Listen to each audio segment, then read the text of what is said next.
Arambagh medical, সেখানে 111 জন চিকিৎসক, আর এর মধ্যে 34 জন ডাক্তারকে ভোটের ডিউটি।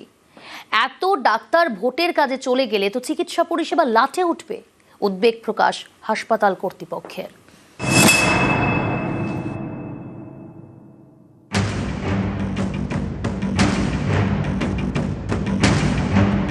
34 জন চিকিৎসককে ভোটের ডিউটি করতে হবে।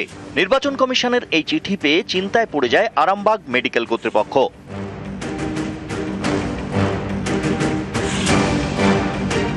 আরামবাগ মেডিকেল কলেজ ও হাসপাতাল হুগলির আরামবাগ মহকুমার 6টি ব্লকের বাসিন্দাদের বড় ভরসা। পশ্চিম মেদিনীপুর, বাঁকুড়া এবং পূর্ব বর্ধমানেরও অনেকে এই হাসপাতালে যান।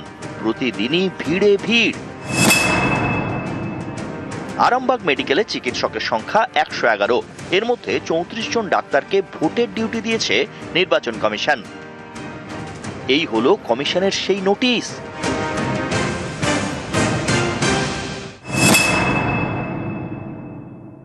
তো এত বড় একটা মেডিকেল কলেজ, এই মেডিকেল কলেজটার মধ্যে যদি সাধারণ মানুষের পরিষেবার ক্ষেত্রে একটা ঘাটতি তৈরি হয় এই ইলেকশন টাইমে, আমার তো মনে হয় এটা একটা বিরাট বিগেস্ট ইস্যু হয়ে যাবে সাধারণ মানুষের ক্ষেত্রে পরিষেবা পেতে। তো সেই জায়গায় আমার বক্তব্য এটাই থাকবে যে আমার মনে হয় এটা সরকারের ভাবা উচিত। পেশেন্ট এইমাত্র আমি নিয়ে এলাম, অ্যাক্সিডেন্ট হয়েছিল, তো ডাক্তারের অভাব আছে।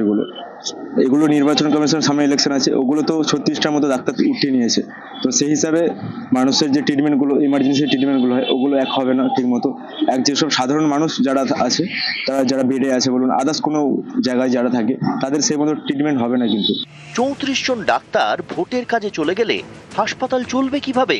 চিন্তায় পড়ে যায় আরামবাগ মেডিকেল কর্তৃপক্ষ। দ্বারস্থ হয় হুগলি জেলা শাসকের।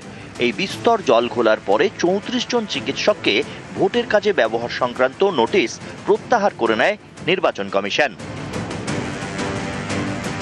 আরামবাগ থেকে শুভদীপ ঘোষ, নিউজ 18 বাংলা।